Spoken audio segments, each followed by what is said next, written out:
Thank you very much for inviting me to speak with you today. And it really is reflecting the privilege that I've had within my practice to really focus in on both the clinical and the research aspects of how we improve rheumatology care that we deliver.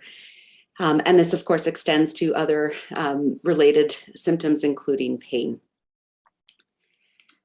What we're going to talk about today is really all of the factors that make it very difficult for people to have their arthritis addressed, particularly if they're from an Indigenous community. We're going to talk about some of the approaches that we've taken to try to simplify those access barriers and remove them where possible. And then I want to also think about our individual relationships with patients, our individual interactions, and how we can work as a team with people and build a better sense of trust so that we can actually move forward within a treatment plan. So just to begin, I'm currently presenting from Treaty 7 territory, which is also home to the Métis Nation of Alberta Region 3. We recognize 3 treaty areas in Alberta, which are demonstrated on the slide. There's that little corner of light blue that you see about just above central Alberta, and that's actually Treaty 4 territory, which does come a little bit into Alberta, but it's not represented in what we consider the representation of Alberta. We have approximately about 140,000 First Nations people within the province, of which most people assume people live on reserve, but in fact, the majority of First Nations people do live in urban centers. About 80% have treaty status, which means that they do have access to federal benefits for medications and assistive devices, for example. We also have a large Métis population represented by the Métis Nation of Alberta in the province. However, there's an exception to that, and that is that there's actually land base. Alberta is the only province with land base for Métis peoples, and that's mostly located in northern Alberta in what we call the Métis settlements. We also have a very small representation of Inuit people in the province. So the reason that this is important as a topic in this conference is that there is a significantly higher prevalence of different arthritis conditions in the Indigenous population. This data is specific to First Nations people in Alberta. We're very fortunate actually that we have administrative data that allows us to identify First Nations people within it with the appropriate research relationships and approvals. We did this work back now, probably about half a decade ago or more, but certainly in the province of Alberta, we see twice the rate of osteoarthritis in the population. We see 3 times the rate of different autoimmune inflammatory diseases like rheumatoid arthritis, like ankylosing spondylitis. There's also a significant elevation in the rates of psoriatic arthritis. And then we see a birth cohort effect for women over the age of 45 with regards to lupus and scleroderma. That birth cohort effect has never really been explained. There's lots of hypotheses out there, but certainly we see overrepresentation of Indigenous peoples in rheumatology practices because basically every condition that could affect them is at a very high rate. In addition to the disease prevalence being higher, we also see that rheumatoid arthritis and all the other conditions are actually also more severe in presentation and are of a different phenotype than general population. So we looked at all of the available observational studies from North America a number of years ago to try to distinguish what were the differences that we see. And the first is that autoimmune diseases usually present about a decade sooner in the Indigenous population than it does the general population. So that has consequences for morbidity of the disease because you accumulate more complications of it. You get more complications per chance of medications. And also it starts much younger when people are still in that mother, and because it's a female represented disease, you see affecting people as they're trying to also have their families and fulfill their mothering role, for example. The disease is also more severe in nature as it relates to markers for disease severity in the blood, which we call autoantibodies, and those are much more frequently present in people who are Indigenous. That goes along with a higher frequency of other complications of the disease, such as interstitial lung disease, Sjogren's syndrome, which affects the glands and which can trigger lymphomas of the blood. And so there's also more other comorbidities that we manage alongside of it. And then when we look at the disease outcomes over time, it is just very clear that the trajectory of improvement is not the same. And so people who are Indigenous are left with higher disease activity scores over time. That residual inflammation results in people having more joint damage over time, which affects their function. And we also see that quality of life, pain, and fatigue are all very persistent. Now, the concern that we had when looking at this data was that much of it is old. Much of it is from years where we didn't have really a strong approach to rheumatoid arthritis management. We talk about this pyramid effect where you would start with anti-inflammatories, and if things weren't good, then you would progress up a level and then progress up a level. And there wasn't a lot of treatment options. Rheumatology has drastically changed in the last 2 decades, so we have an explosion of available drugs. We've also learned how to use them much better. So we're almost treating rheumatoid arthritis like a malignancy, where we're jumping on it really fast, treating really aggressively, and seeing if we can then withdraw medications over time. So people's outcomes have drastically improved. But we were concerned that not everybody was achieving that same level of improvement. So we were able to work with a large national registry, which is called the 𝐒𝐂𝐂 study or the 𝐒𝐂𝐂 cohort. And people who are enrolled to 𝐒𝐂𝐂 don't necessarily meet the criteria for rheumatoid arthritis, but we're pretty sure that that's what they have. And they have a less than 1 year of disease symptoms at the time that they enroll into the registry. And so this is really representing the best possible treatment algorithm for patients because they're found and diagnosed early. They have access to high volume early inflammatory arthritis clinics, which is where all of your expertise and experience lies. And so people have excellent outcomes because this is all they see, this is all they treat. So they're very adept at it. And we also know that this will be the population of people that have the highest follow-up rates because they do come back as part of the registry on a set regular schedule.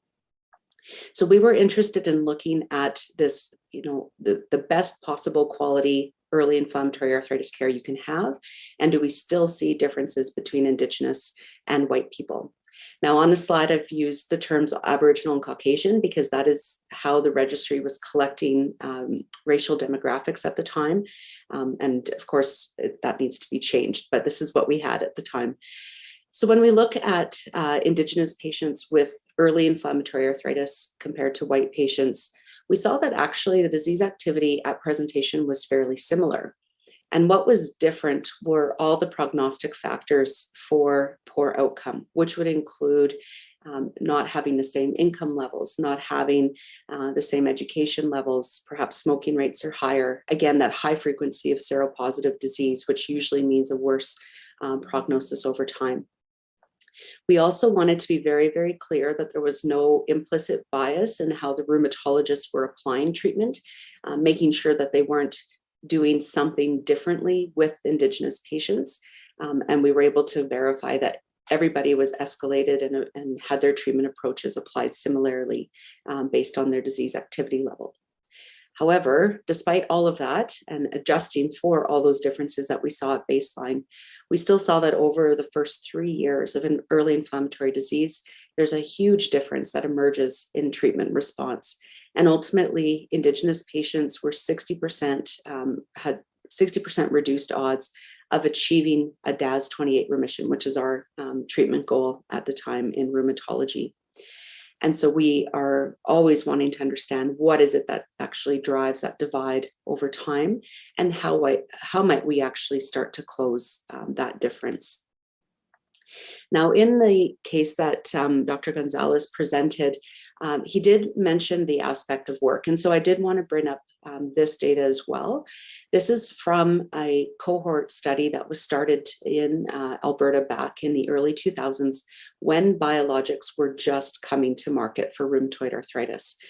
And there was a mandatory surveillance program that was funded and put into place. And because the rheumatologists in Alberta are all located in either major city at the time, we had patients from Edmonton and Calgary catchment areas enrolled consecutively. There was about 1,500 patients that were followed in this registry. And again, we were able to look at all of the different phenotypes and response rates, comparing Indigenous and non-Indigenous patients. Now, when people were about to start biologic, these patients, again, it was a different era. These are the most severe cases of rheumatoid arthritis that existed. People were starting off with a lot of joint damage, again, because people hadn't had that opportunity for great treatment in the early phases of their disease. And we see that when we look at Indigenous and non-Indigenous patients, there was a little bit of difference in participation in activities of daily living and the frequency of people that could do that. We saw that there was more people from the Indigenous community who had already had to stop working because of their arthritis condition, and about twice the proportion of people who were classified as disabled from their rheumatoid arthritis at the start of treatment. However, once people were put onto a biologic and we followed them up over time, we see, again, that huge gap emerge between Indigenous and non-Indigenous patients with rheumatoid arthritis. And so, whereas we see improvement in participation, it is not to the same degree in the Indigenous patients. We actually see a widening divide about who has to stop work because of their arthritis. And then we don't see much change in the disability levels of non-Indigenous patients, but it continues to climb for those who are Indigenous. So certainly the work impact is significant from this disease. Now, in the case stem, we also have the piece about back pain, and I'm not sure exactly the etiology of that person's back pain, whether it's from a degenerative arthritis condition or is it from consequences of osteoporosis. But both of these are extremely prevalent, again, in First Nations people and probably Indigenous as well, although we don't have necessarily all the same data on Métis populations. But essentially, even accounting for the differences in the age and sex structure of the population. So about 50% of the Indigenous population is actually under the age of 25, and their life expectancy is about 10 years shorter. So we actually have a very small cohort of people who should have arthritis or would have arthritis, but essentially 1 in 5 people have an arthritis condition. And then we also see that back pain is about 1 in 10 of the people, and then osteoporosis affects about 2.5% of Indigenous peoples. And when we look at self-reported disability in Canada, again, comparing First Nations, Métis, and Inuit people to non-Indigenous people, pain-related disability, mobility-related disability are all at a higher proportion of the population. So as I said, we were interested in trying to understand the gaps that we see in care. And we were able to do work with some social scientists here at the University of Calgary, as well as the University of Alberta. And we interviewed both patients and a variety of healthcare providers, including rheumatologists, family doctors, orthopedic surgeons, physiotherapists. And we were asking people about their perspectives on why these differences emerge, what were the things that they thought needed to happen. And I'm going to speak specifically to the patient experience, but I just wanted to briefly touch on the healthcare providers. And that was because what we heard from the voices, and the term that kept coming back and back and back was this concept that Indigenous patients weren't buying in to their treatment plans. And so the healthcare providers were saying, you know what, we have all this knowledge, we have all these resources. If people would just come to their appointments, we'd be able to connect them and everything would be great. And so they would also start to develop frustration over time for an individual that would not come to their appointments. And then that would start to spread to anybody from that community, anybody who was from sort of a similar region of the province. And so this really started to feed into this stereotyping, and then also that you were going into that interaction with the person already on a bit of a sour note, because you were feeling like they weren't respecting basically the knowledge and the skills that healthcare providers have. So there was quite this very strong notion that we hold as healthcare providers that we really need to address, because this is very problematic. But I want to speak to the patient's experience.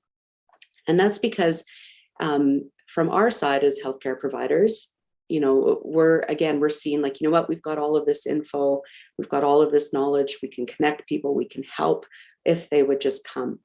And we heard again that there was this concept that maybe people didn't really care about their disease. And this is exactly not true. It is exactly wrong, because all we heard from the patients was how awful it is to live with rheumatoid arthritis.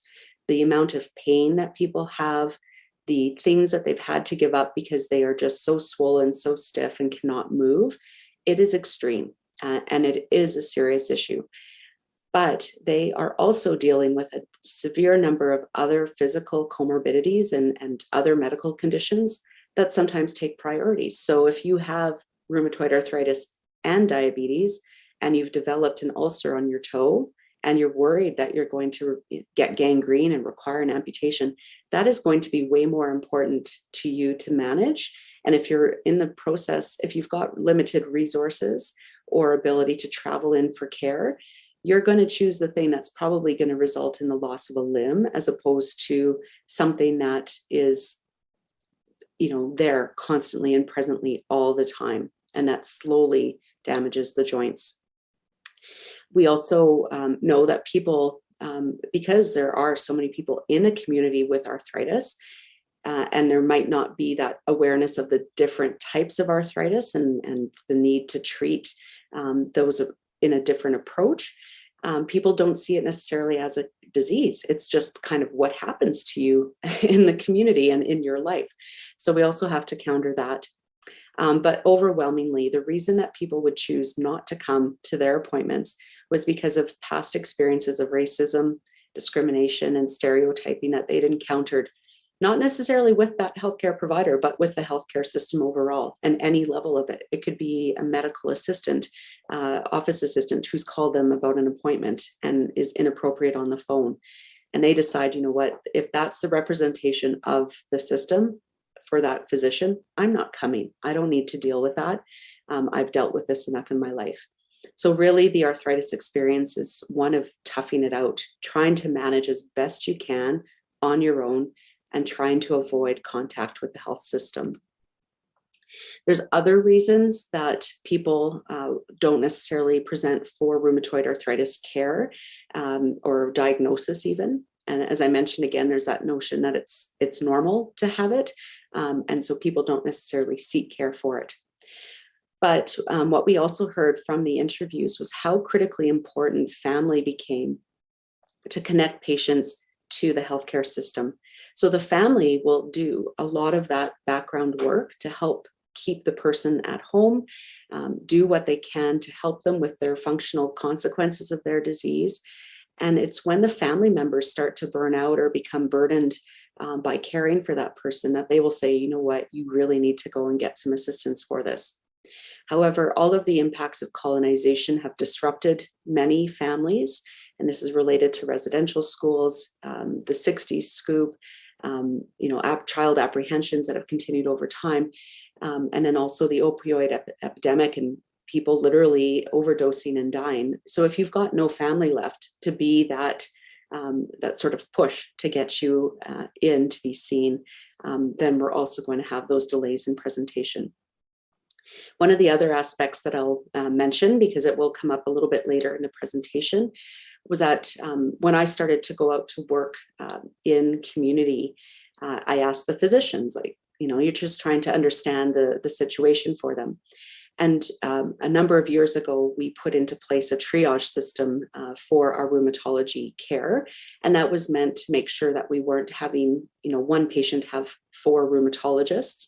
And so that we could also manage the urgency and need for people to be seen with the next available provider, as opposed to it being, there's a relationship between one physician and a rheumatologist, and, they send all the referrals there.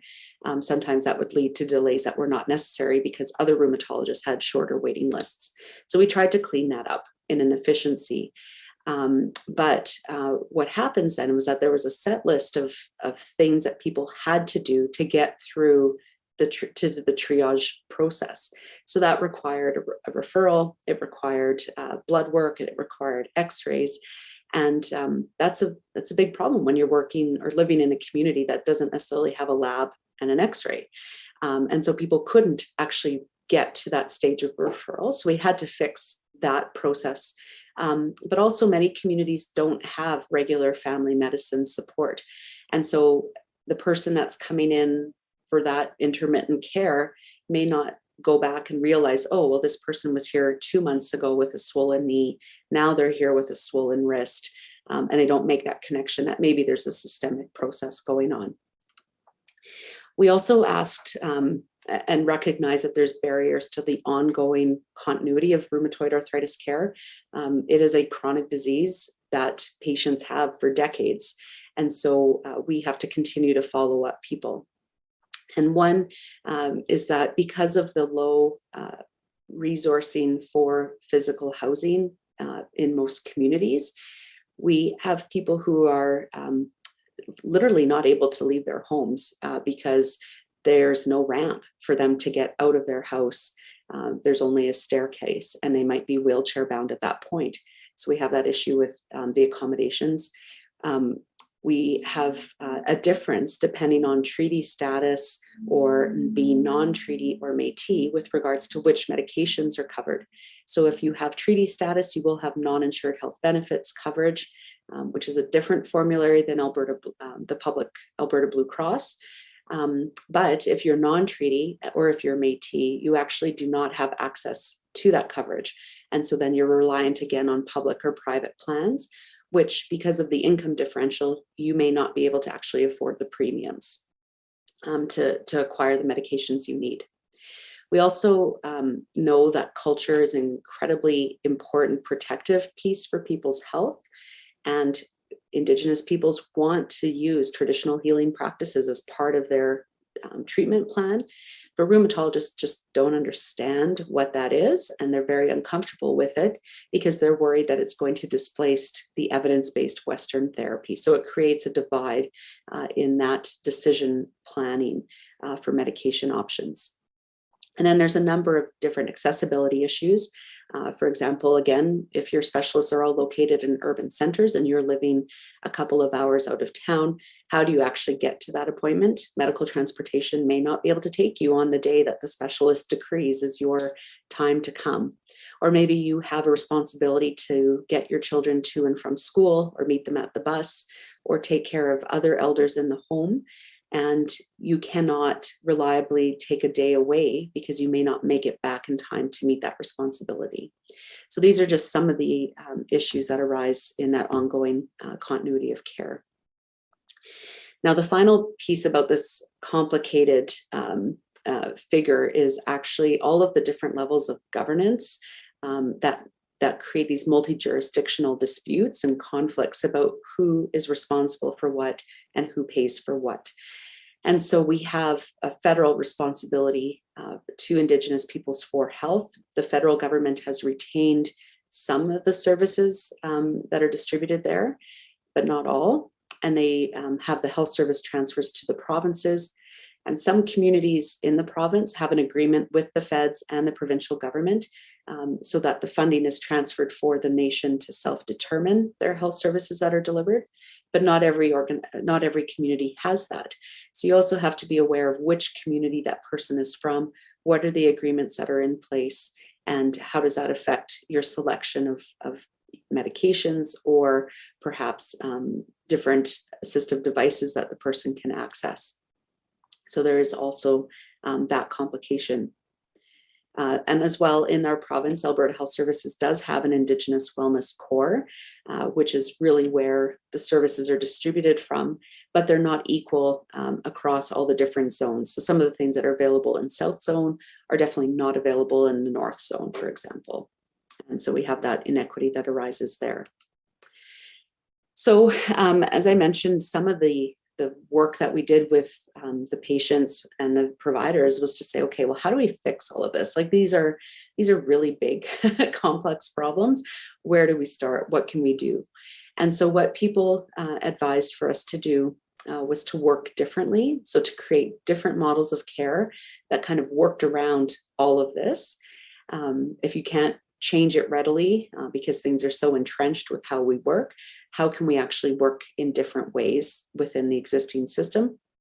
And the second is around making sure that the healthcare environments were culturally appropriate and safe for patients to interact with. And so I'm happy to share here a few examples of the work we've done in this area. And I just want people to consider this framework for it. And Margot Greenwood's framework is, I refer to it probably on a daily basis. It is excellent. One is to think about those structures that need to be adjusted. So those are the rules in place in our society. So different policies, legislation, and agreements that define how it is that the healthcare system operates and has responsibilities. The second is to think about the level of systems. So the different programs, the difference, our provincial health system, for example, our small local hospital systems, our clinic systems. These are all things that refer to the collection and organization of care that we're providing, that we have some control over. And then we also have a lot of control about our individual interactions with people. So we're going to talk about these different levels as well. I don't actually have enough time to go into the details of this report, but I do want to bring it to everyone's attention. In particular, if you have an administrative responsibility, again, at the different levels of the healthcare system. But it was put together as an evaluation of how healthcare systems in Canada can respond to the Truth and Reconciliation Commission calls to action in health. And the recommendations from this report was first around self-determination being made possible. So we love to control our health systems. We love to say, this is what we're providing and this is how we're providing it. We need to completely flip that around and give control back to the communities and say, okay, you know what you need. you live that experience every single day.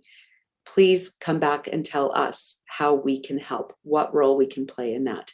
So really changing that power of what is decided is being done.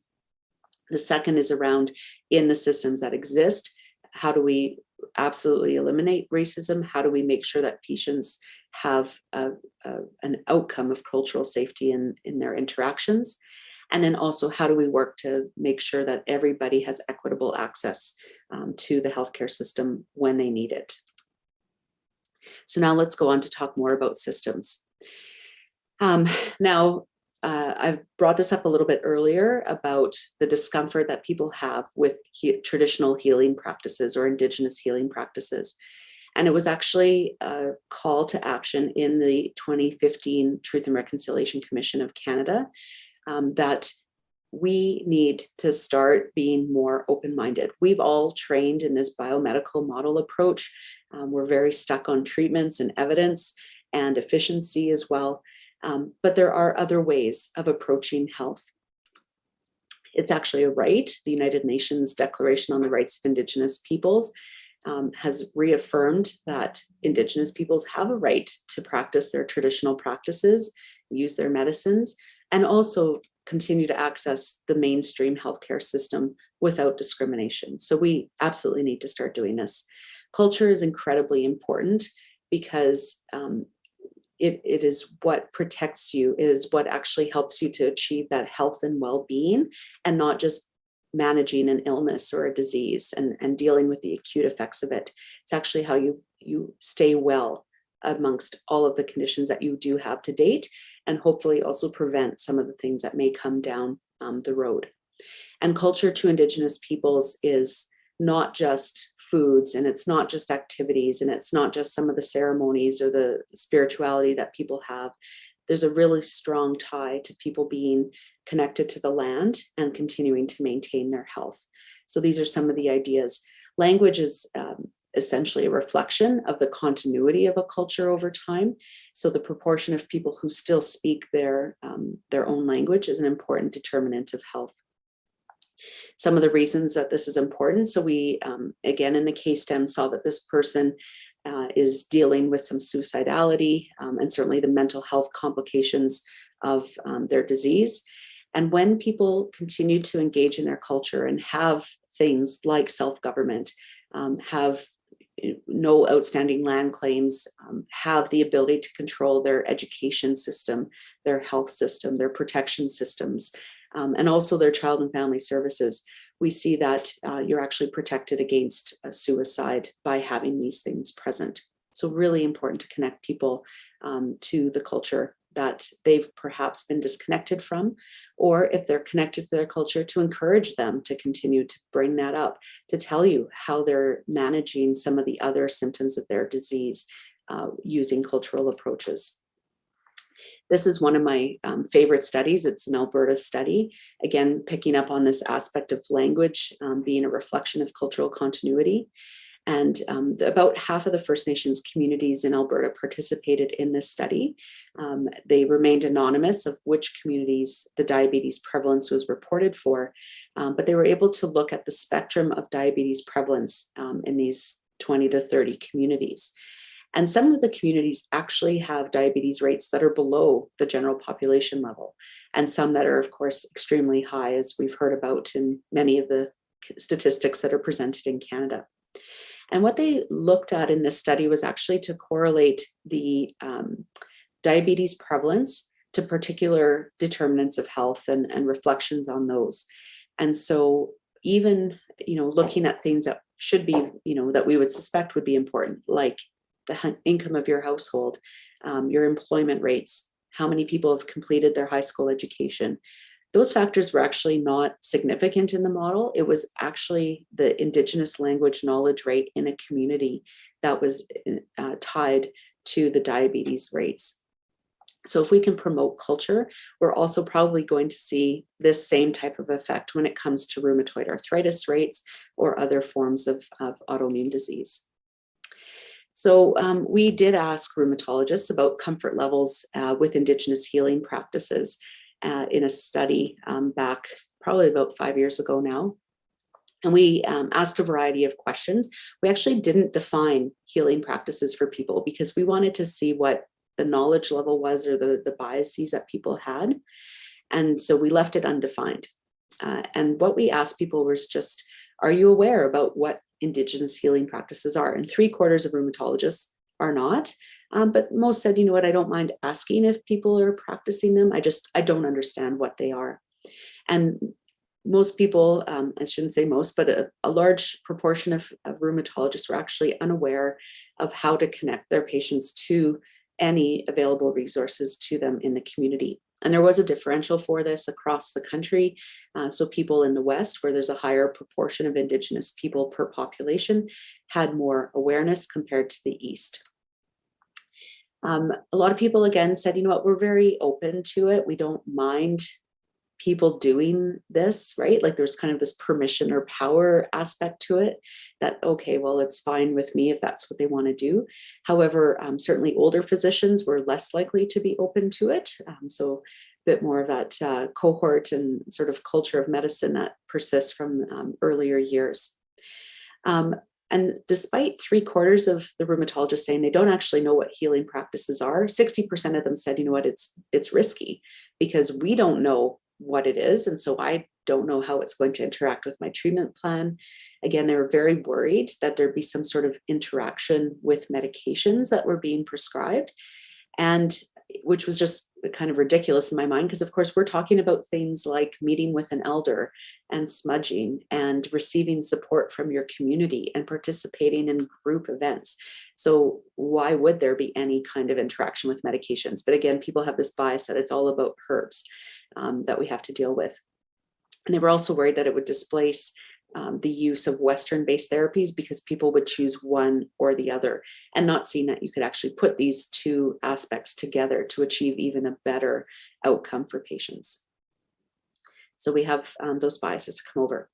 But just as a very simple example to counteract that is a study that was done in Toronto. And the only intervention that they did was just to have Indigenous elders hired to work in their clinic. And that was it. And such a simple intervention, nothing risky about this, right? It's just adding another healthcare provider to the mix in the clinic. And they saw drastic effects for people in regards to their mental health and well-being. So people started to heal after they'd been quite desperate and hopeless. They started to connect to their cultural identity and finding those things that they recognize now were missing in their lives. They developed a better rapport with their healthcare providers in that clinic. They started to trust that clinic and the providers that worked within it. And they were able to gain hope. So very, very simple. All we need to do is expand what it is that we offer. I'd like to promote the Elbow River Healing Lodge, which is one of the clinics that I have the privilege of working at. This is a primary care health service, so it's not just a clinic. We, of course, have traditional, like Western traditional examination rooms and such in it. But we also have a ceremony room and an elder that works there to help support the patients in tandem with us. And so it's an excellent model for how to work with people going forward. I also had the ability to work with the 𝐒𝐔𝐁𝐄 clinic. I had started a clinic there back in 2010. I mentioned we tried to remove some of those barriers to access. And so instead of having a triage system, I literally just sat there every Thursday for a year, and people were encouraged to come in without a referral to have their arthritis assessed. And so we diagnosed a whole bunch of people who did not have an inflammatory diagnosis at that time point. We actually had a significant number of people who had stopped coming for rheumatology care 15 or more years ahead before because they'd had racist interactions with the rheumatologists, and they came back into care. And we followed those people over time to see what happened with their disease activity. So at about 7 years after this started, looking at the numbers, I was very happy. I thought, okay, great. People have gone into remission and we have good continuity of care and everything's looking really good. But pain levels did not change. Function continued to get worse. And we realized we're missing some piece of this. And so we went back to patients and said, what is it we're missing? And they said, yeah, you're very good at prescribing medications. You're very, whatever it is, but you're missing all the other aspects of my health that are important. And so I need someone who can help me sort out when I'm flaring, which doctor do I talk to? Because you're here once a month, but the other 30 days, I'm kind of on my own trying to sort this out. They also said, you know what, I'm not connected to others in the community who have arthritis. We see peer support groups for diabetes and we see peer support groups for cancer. Arthritis is invisible in this community. Nobody thinks that we need any support. And we also just need some help with deciding how we move forward in our goals. Do we need to be connected to an elder if we don't have that already? So we had a study where we hired somebody. We developed it as an arthritis liaison model. And this person was an LPN who gained knowledge in arthritis management, but also was really there as the link between patients and family medicine, or the patients and me, or whatever other specialists were involved in their care. That person set up a peer support group, would go and do home visits with people, and she gained training in brief action planning and motivational interviewing, so that people could say, you know what, I'm going to work on my physical activity level this week. What are the little goals? And then she would follow up with them to see how they've done with enacting that goal.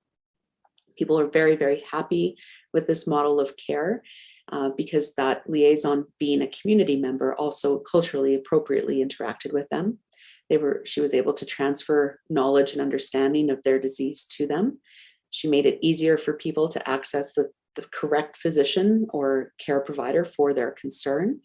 And there were many, many reports of the improvement that people had in their functioning, as well as even some anecdotes of people who were able to reduce their chronic analgesia because they'd learned of different ways to manage their pain rather than taking a pill.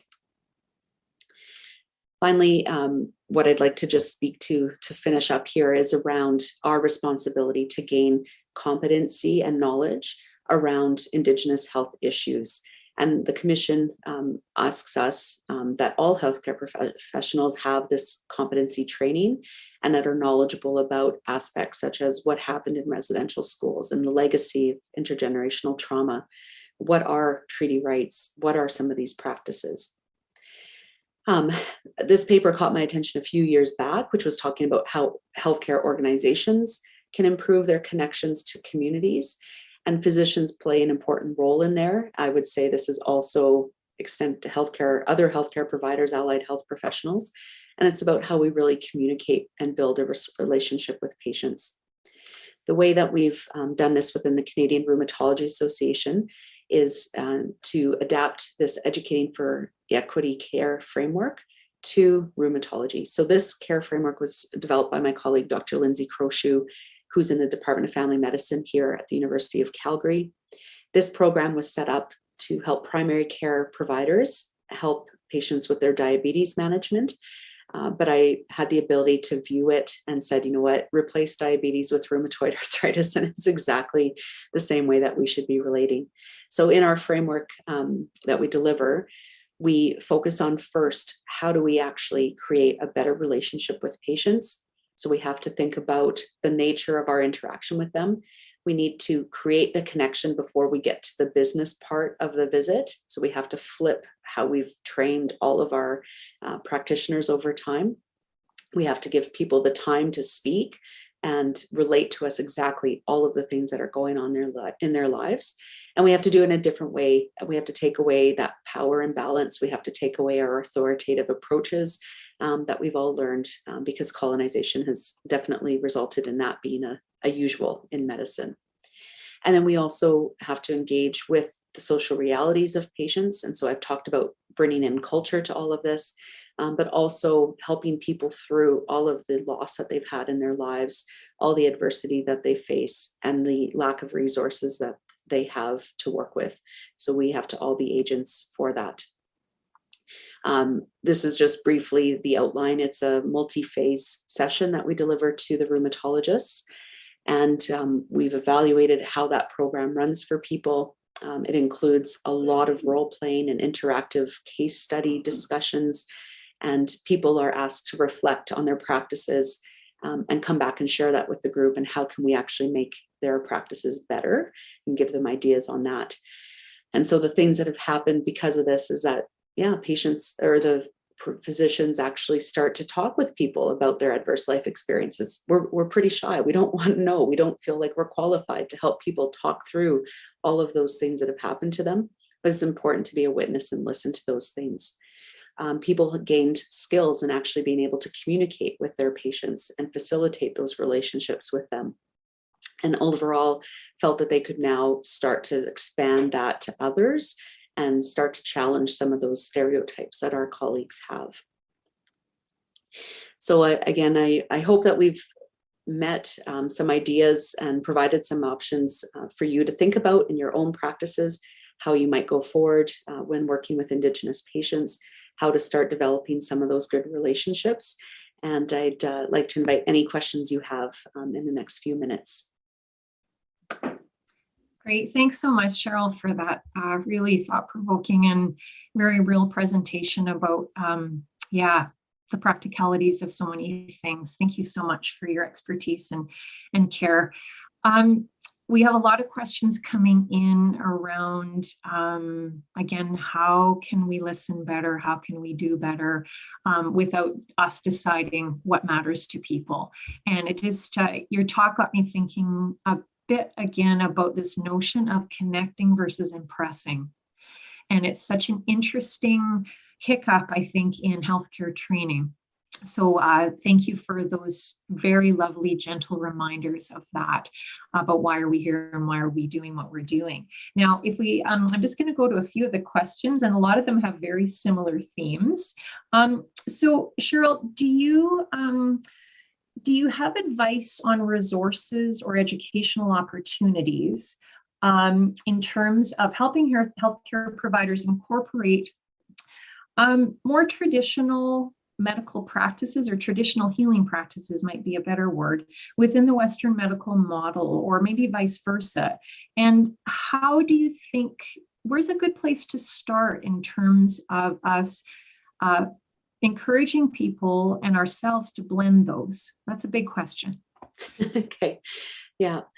So within, I think the most obvious resource would be the Indigenous Wellness Core of Alberta Health Services, because they do employ, they're called traditional wellness counselors because we can't call them elders for whatever administrative reason, but there's a whole team of people who are knowledgeable about those practices that work within AHS, that are there to help make those connections. So some hospitals have the advantage of an Indigenous liaison. And if, that person, somebody might say, we don't know, like they're there to help connect people, right? Like make sure that their supporters have food vouchers and a place to stay while they're supporting their family member in the hospital. But they'll also say, this person needs to meet with an elder. It's kind of like when you call the chaplain or the pastoral care to come and see a patient, right? There are those elders employed in the health system to help with that. There's also a number of presentations you can access by the Indigenous Wellness Core that speaks about some of these ways. But I think on that individual clinic level, it's if you don't ask, you're not going to get a response. I sometimes try to leave it very broad. So if I'm asking somebody what it is that they are doing to help with their symptoms, I don't immediately go to, do you take an NSAID? Do you apply cold or heat? I'll say, what are the things that you're doing? And they might give me the response that they're doing NSAIDs and cold and, elevation or whatever it is. And I'll just say, well, there's anything that you're doing in terms of topical rubs, or are you seeing anybody from a cultural perspective in your community or something like that, so that they know that you're receptive to it, because a lot of people will just assume that you're not. And that you don't want to know. But if you don't ask, you don't know. So I would just encourage people to ask. And again, it's a bit of a tricky one because a lot of people are disconnected and they would love to be connected. They just don't know how. And so a gentle way to ask that might just be saying, are traditional healing practices a part of your management plan for your arthritis or your pain or whatever it might be. And that might open the door for them saying it isn't, but I'm really curious about that. And then having the ability to say, okay, here are the available resources. There are other social, you don't have to always go to the healthcare system. There's also friendship centers that have options there. It's just about being open, I think. Nice. Just that role of curiosity, and it gets us out of trouble quite a bit, I think, if we remember to use it. Now, we're speaking back and forth today, and we're in this virtual environment. I'm curious about how we might, again, go to that voice of the people living the experience, the people with lived experience, and how we might help this virtual realm maybe help with access and also with comfort, in a way of, if someone's in their own space. I feel really comfortable at home. I'm loving being at home today. And I feel safe here. And how do we use that to kind of leverage some of these access points?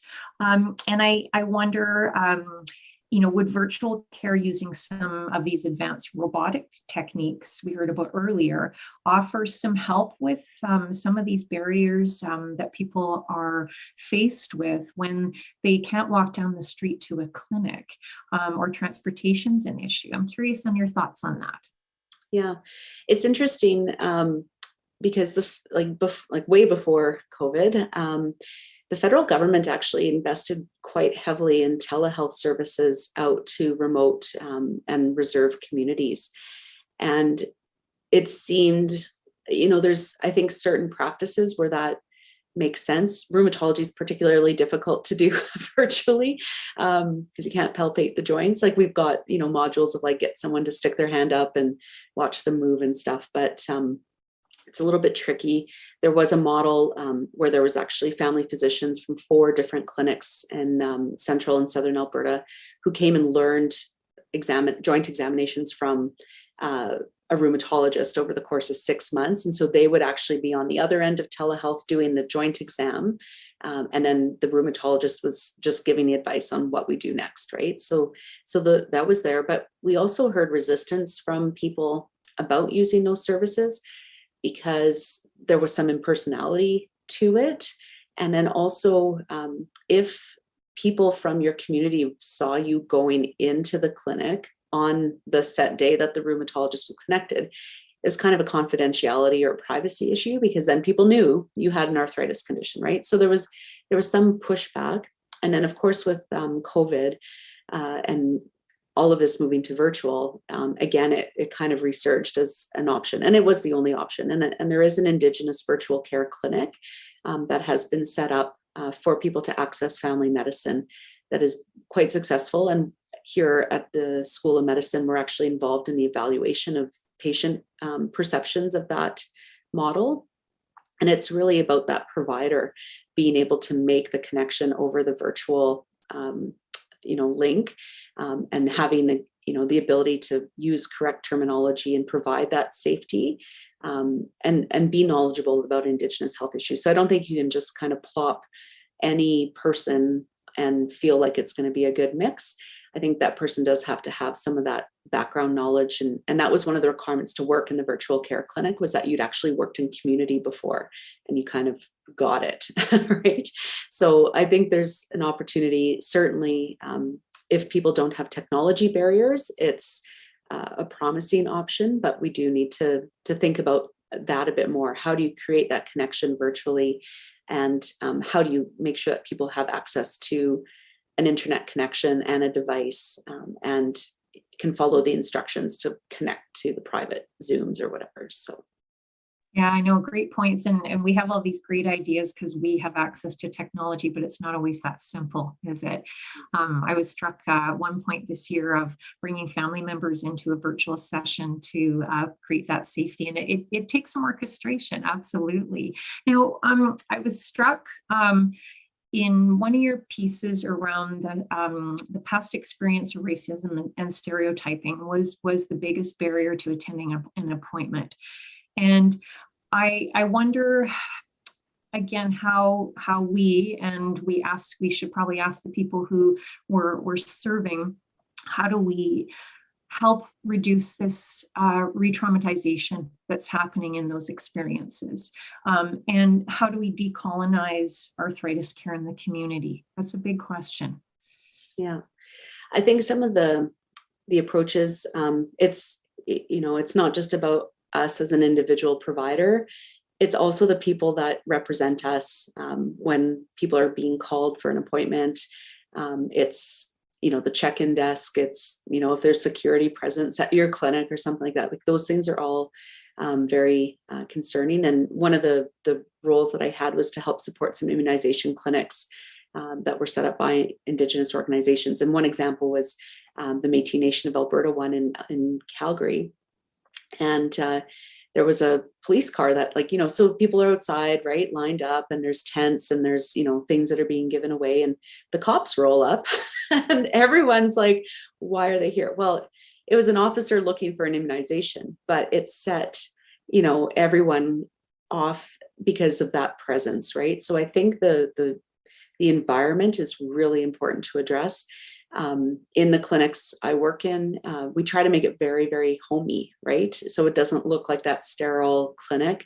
I've worked in some locations where we're literally set up like a house, and people are coming in, and there's a living room with coffee and tea, and the windows are open and there's fresh air coming in. So trying to make those things more personal. I mean, again, you can't change your whole infrastructure necessarily, but you can put up paintings, or make sure that you're not dressed in a way that's authoritative either. So, no white coats, like that's a standard rule in our clinic, but you don't have to be suit and gown, right, to go to work. So just thinking about meeting people on that level. I do things like, lowering my chair below the patient's chair level so that they are not being looked down upon, but they're actually looking down on me. So some of those physical things.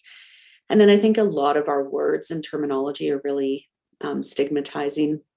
and can set people off. People have stereotype threats, so they are constantly on the lookout for where they're going to encounter racism or discrimination. And so they're hyper alert and hyper vigilant. One of the case studies that we use in our training program is, it's kind of a natural thing for rheumatologists to ask, what are you on for pain? And we use that as an example of how upsetting that is to a patient, because it's got the connotation that they are on something, and that sets the case study demonstration off, right? And so you have to think about different wording. So it might just be, trying to reduce the stigmatizing questions, not using things like you're complaining of pain, but you're experiencing pain. I'm sure that's all familiar to your community as well. And then paying really close attention to people's body language. If things seem to have been rolling well and you've got a good, kind of feels like things are going well, and then all of a sudden it's cold and somebody clamps down, not just trying to go forward and just say, you know what, I'm sorry, let's stop for a moment. I think I've said something that's offended you or maybe triggered you or whatever. Can you please tell me what I've done so I can correct it? So that humility is really, really important. And then following up on what you promised to do. So if you said you'd promised to look into XYZ, follow up. Like, don't just, take that personal approach and not just pass it off to someone else to do. So those are a few advice pieces. Yeah, those are great thoughts. And in that I'm hearing just being a kind human goes a long way in connecting. Yeah, absolutely. Cheryl, I feel like I've got all these other questions. I feel like we could keep you here all day. You're a busy gal, I'm sure. I just wanted to thank you so much for this realistic lens and really helpful reminder of just being human to human, and listening, and the power of language, and making people feel comfortable, and that's actually really worthy versus our little tick list of things that we sometimes feel we must get through in these interactions, and planning ahead. And yeah, so thank you so much for this wonderful presentation and all the really important work that you're doing. You've got your hand in lots of different areas, and that's fantastic. And we're so grateful for you coming today. So thank you so much again. Thank you very much.